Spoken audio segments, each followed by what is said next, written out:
అమ్మా భవానీ లోకాల నేలే ఓంకార రూపమమ్మా, తల్లి మహిమల్ని చూపవమ్మా.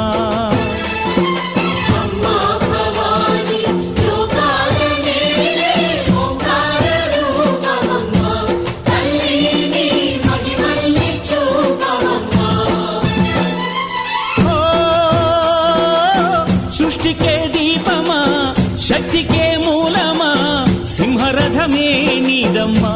అమ్మ దుర్గమ్మ భక్తులను దీవించుమా.